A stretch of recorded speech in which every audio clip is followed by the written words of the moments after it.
Hello everyone, Steam Transporters here.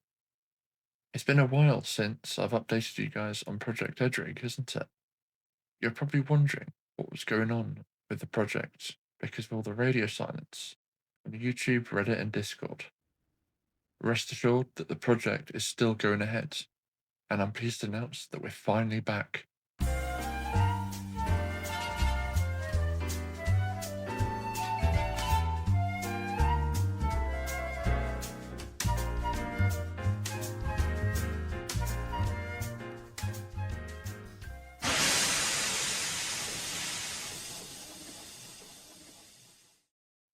The thing is, however, with Steam overhauls, it's a very time-consuming process, like many of you railwaymen out there know.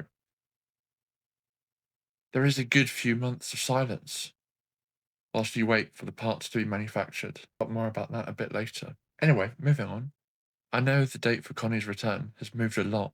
First, we thought she would return in January, back when we first got her, but those plans quickly changed when we didn't send her off until early December. Then, we thought she would be finished by April, and now, at the time of writing this, we're at the end of April, the 29th to be exact, and she's not finished yet. Do you think he'll be ready by April? April? No, not a chance. Now, like I said before, delays in overhauls are very common because major parts are very rarely produced in-house. The parts that are made off-site in this project are the smokebox and boiler. The smokebox is made out of cast brass and is made in a batch, which takes a while to cast, as you might have seen on YouTube on channels such as PressTube. The other major component is the boiler. Now, it's understandable why the boiler takes so long. The boiler is the most complex part of the entire project. It's the beating heart of the locomotive. The boiler is made out of copper sheets, which are soldered together and needs a lot of work and testing before it's ready to be sent off. It takes months to construct. It has taken around 2 months to get the boiler done, I believe. Before the boiler can be sent to the workshop, it needs extensive testing. These tests include hydraulic tests and air tests to make sure there are no leaks, so delays in overhauls are very common when it involves the boiler. We had the same problem on the Boss line with George's boiler. We thought it would return in March of this year, but now it's due back in autumn. So what's been going on with the project in the past 4 months since the 2025 recap? Well, not an awful lot, to be honest. My focus has been on other projects recently, because there's just not been anything to report from this project. Until now. A few weeks ago, I decided to get stuff ready for Connie's arrival. Now, we have all the rolling stock built for Connie, such as the support brake van, shunting tender, and the KED coal wagon for carrying Connie's extra coal. But now, it was time to get the supplies for her. And to be honest, I was looking forward to this part. Now, we already have some supplies already, such as oil, water, and even some coal. But stuff like electric blowers, shovels, and other stuff come with the locomotive. So all that remains to get hold of is some charcoal and paraffin, and to relay some of the track on the S.E.S.R. so it's smooth enough for Connie to run on safely, because right now it's a derailment hazard. The track took first priority to repair, because the track is the most time-consuming part, and also it's dangerous for the other engines to run on unsafe track in the meantime. I did the track work in 2 parts. The first day, I evened out the track that had a bumpy spot near the head shunt. I lifted the track up, packed the ballast underneath, and tested it.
A rather satisfying job and an important one at that. The next day, I spent most of the afternoon lifting up the track near the death curve. The tricky part was pouring the ballast, because if any of the ballast was above the sleepers, it would cause a derailment. After several runs with duckling, I steamed up Connie's cousin Zoe, who is around the same size and weight as Connie, and tested the track.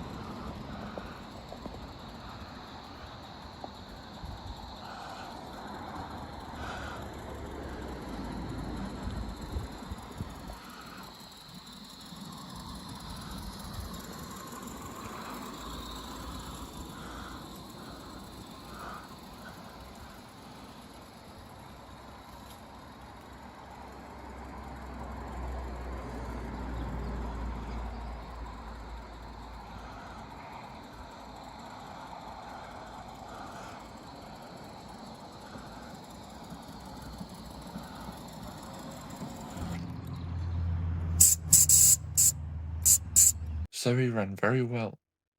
Next, it was time to sort out the fuel. First, I got the smallest bag of coal I had. Had around 6 lumps of coal in it. Each lump was around as big as my fist. And I got the biggest hammer that we had and started smashing the coal up to small pieces. Now, some of these lumps are a bit big, but if we have to, we'll smash the coal a bit more later.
When I'd filled Connie's tender up, we still had half a bag of coal left, so I smashed it up some more and filled the KED Coke and Colliery wagon. This wagon is where the backup coal will be stored.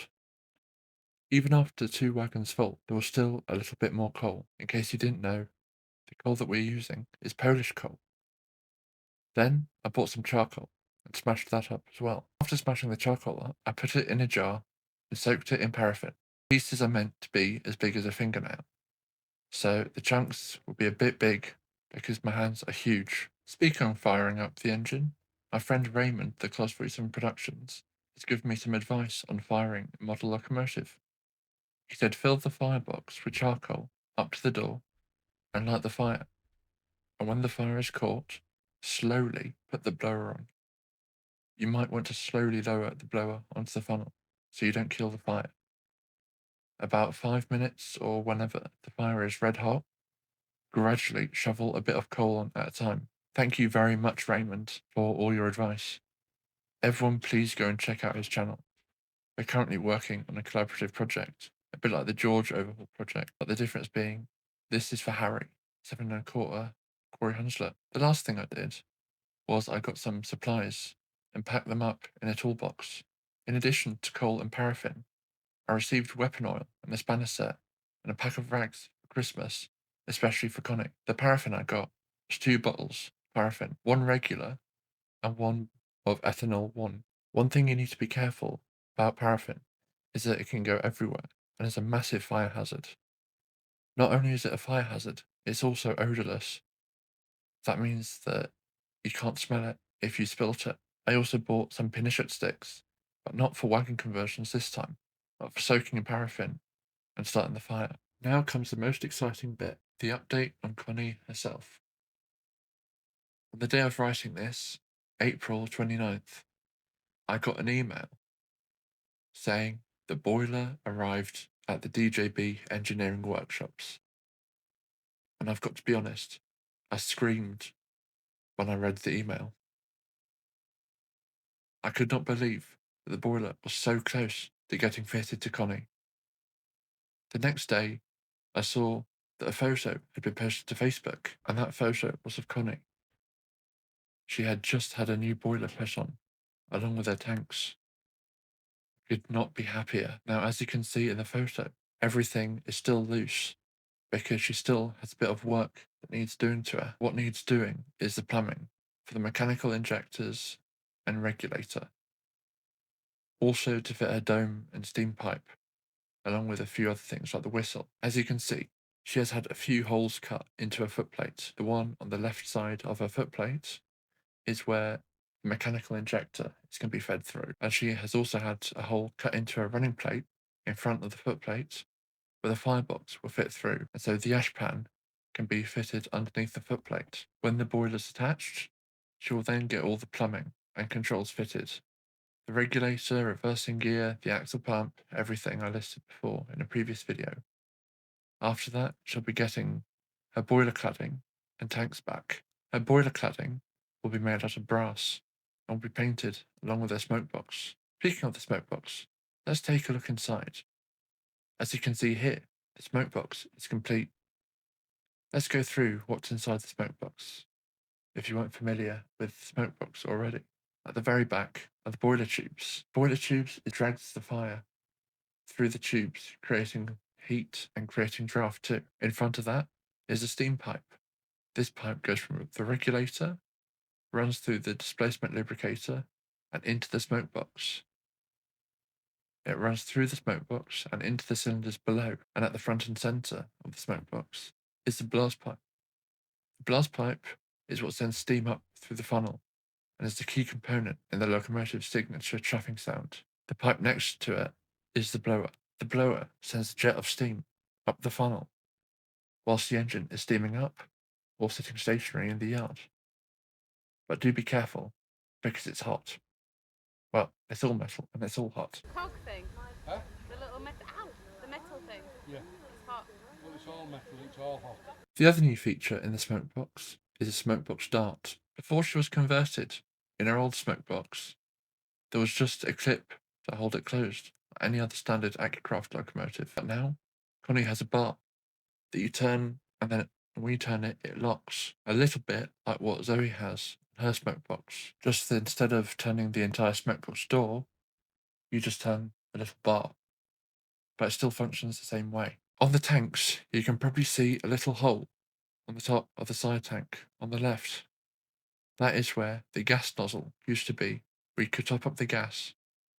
But now, the gas tank has been removed, and the hole has been turned into a hole where you pour water in. So at railway shows and in videos, expect me to pour water in through there. And also, speaking of the water tank, guys, a quick little steam tip that I got from YouTuber Nick Simpson in his Edrig video. If you've got an Edrig, try leaving the side tanks empty when raising steam. This might sound a bit odd, but water sitting in the tanks will need additional heat that will be needed to raise the steam. Things are looking very good for Connie.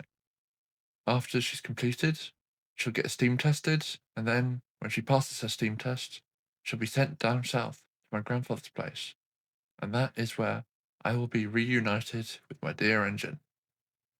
Now comes the tricky part: getting Connie, her tools, and her old boiler home to Norway. Now, I'm used to transporting steam engines across the sea to the S.E.S.R, but it's always a little bit of a risk, especially when transporting coal-fired engines. Now, we have two options. The first option is to have her posted to Norway, but that is very costly and extremely risky because the package can get stopped at tolls, just like what happened to the package carrying my Sten station building. So the best way is for me to head over to the UK myself, pick her up, and that way I can accompany her back to Norway myself. When in Norway, she'll be getting a full beauty treatment. First, she'll be getting her buffer replacement, a full clean, because when we last left Connie, she was rather filthy, and she will need a polish with Brasso too, on her brass parts. Once all the plates are on, she'll be getting her first steaming on Norwegian soil. But that is a story for another day. She will also be reunited with her former shedmate, Elegant, the Deckwheel 7-ton, who was also an anything narrow gauge loco. When all that is done, she'll be put into regular service, and she will even be going on tour around Bergen, such as Fjord Steam, this summer, to see the steamships. She'll also be coming with me to the old Voss line to meet George and 271, along with the Ulf line. She will also be going to the Bergen Railway Show, where she will be very popular around railwaymen.